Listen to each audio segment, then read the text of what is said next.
That a lot of you have been very excited. We finally got through the things that are. It's only taken us about a year to get through Revelation chapter 1, 2, and 3. But in that meantime, we've also went through pretty much all of the letters of Paul that we also know about, at least to some degree, superficially, right? We've kind of reviewed all of them. And everyone, I'm sure, came here excited tonight to start Revelation 4, the things which are yet to come. But we're not doing that. We got a couple more things to talk about. And this is the thing, a lot of you, I know you guys have been to this class for a while. A lot of you may know the things we're going to talk about from the book of Daniel. But the book of Daniel actually is a very interesting book that gives us a lot of the history of not just Israel, but rather the Gentile world. Gives us the history of the times of the Gentiles, but gives us the history in advance. It hadn't happened by the time of Daniel.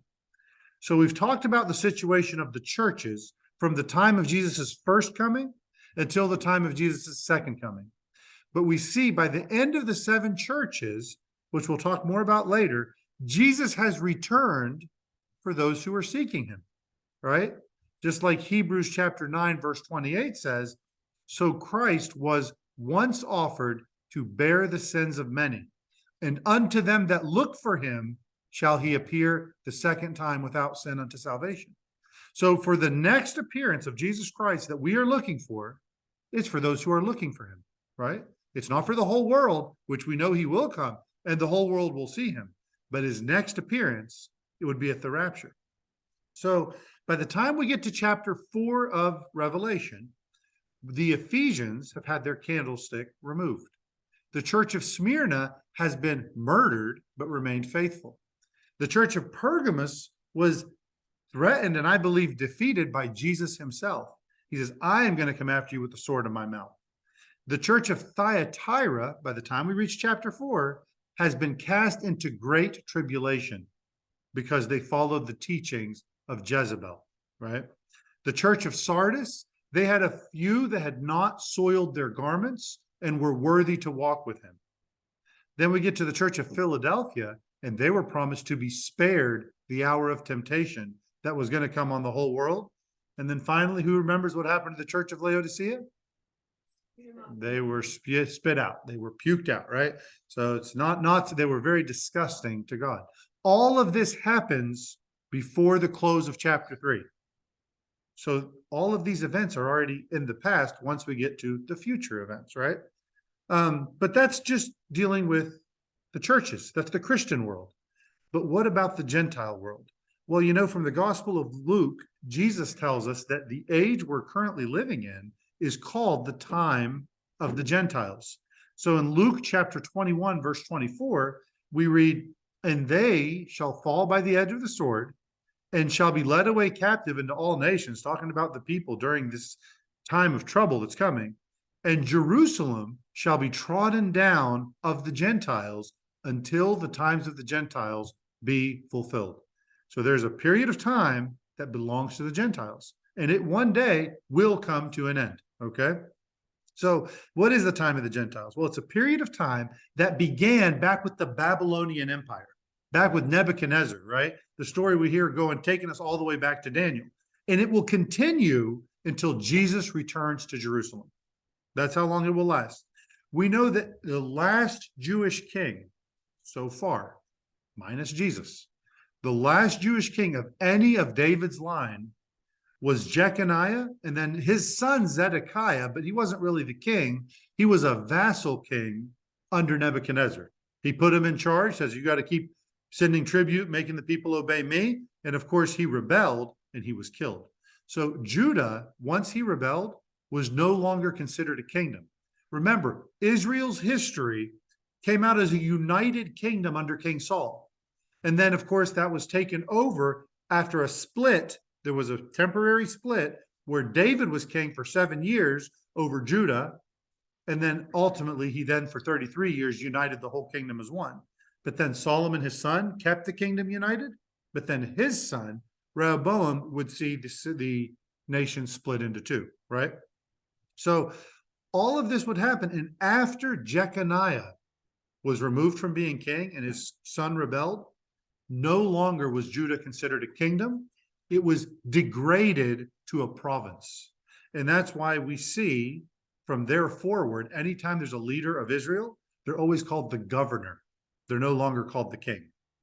And why is that? Because Jeconiah had a curse cast on him by God to say that you will have no kings to rule from your line ever again.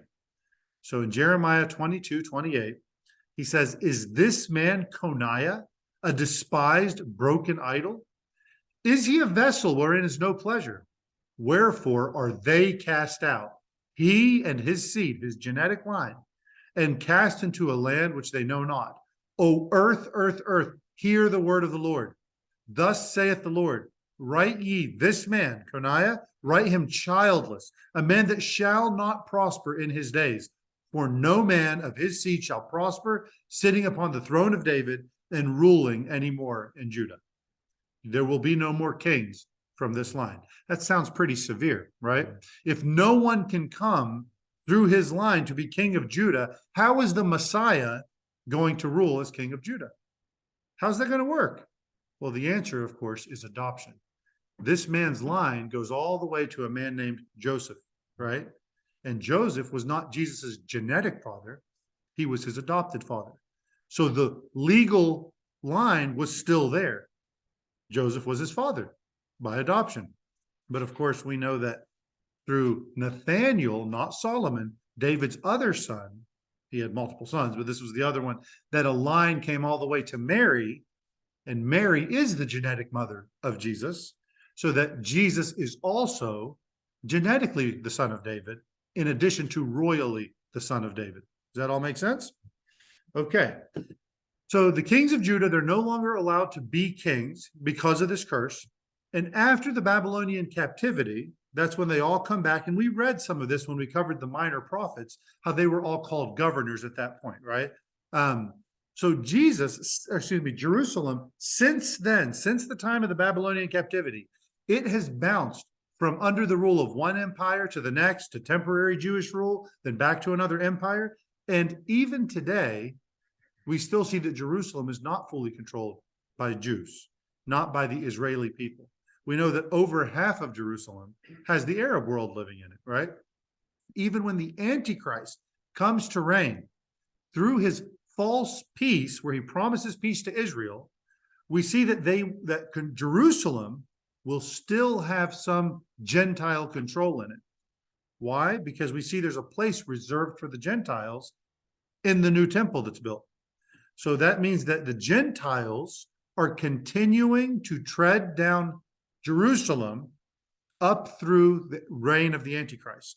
That comes from Revelation chapter 11, verse 1 and 2. It says, and there was given me a reed like a rod, and the angel stood, saying, rise and measure the temple of God. So there's a temple built, and the altar, and them that worship therein. But the court which is without the temple, leave out and measure it not. For it is given unto the Gentiles, and the holy city shall they tread under foot for 42 months. During the reign of the Antichrist, the Gentiles are still treading Jerusalem. And as long as they are, we're still in the time of the Gentiles. So this reason that we're kind of jumping back to Daniel is, let's see what the Gentile world has been doing and where it's going to go, right? And let's see, because that prophecy that was given to both Nebuchadnezzar and to Daniel speaks of the coming Messiah, the coming King of Israel, the one that the Jews have been fixated to see, someone who's going to free them from all their enemies and give them the empire. So all this information comes from a Gentile king and from a Jewish prince, Daniel, right? So the book of Daniel, it's the main book, I believe, that you can actually prove the authority of the Bible. You can prove. Oh, okay. Prophecy? No, but seriously, the accuracy. You're giving it away. Maybe I did get this list and I have all the answers mixed in here. No, anyway. So you can actually prove the authority of the Bible and its accuracy. Why? Because of the extreme specific accuracy of the prophecies in the book of Daniel. So the book was translated into Greek, into the Septuagint. Has anybody heard of the Septuagint? In 280 BC, there were 72 scholars to translate the Hebrew scriptures into Greek. And that's significant because that means that the Hebrew scriptures that were translated have to be before 280 BC, right? That means the book was written before the Roman Empire existed. There was a city of Rome, but there was no Roman Empire. And it still gives these very specific prophecies. And by looking at the prophecies, people, the skeptics who looked at the book of Daniel and said, this can't be biblical. I mean, come on, it's way too accurate to be prophecy. Well, once it was proven to be written older than 280 BC, they had nothing else to say. There's nothing you can say.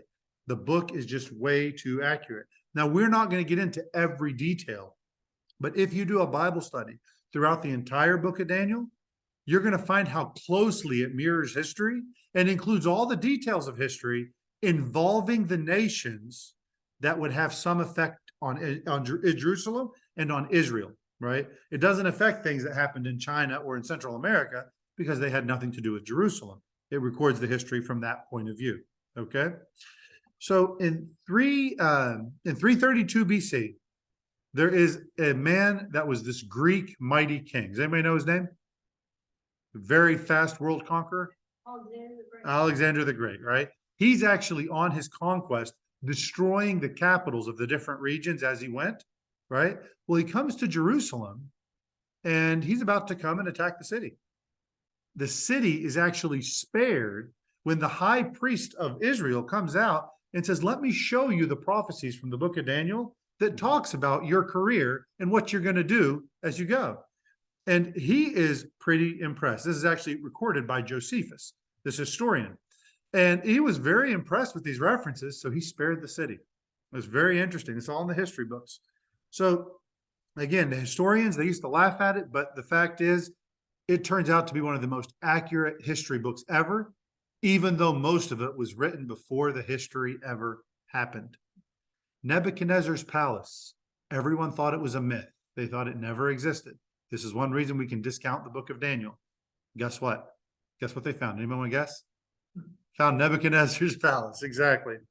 So even beyond that, to know how old the book of Daniel is set up as a standard of wisdom by Ezekiel, right? Ezekiel quotes from the book of Daniel. And Ezekiel, we know, is older than 280 BC.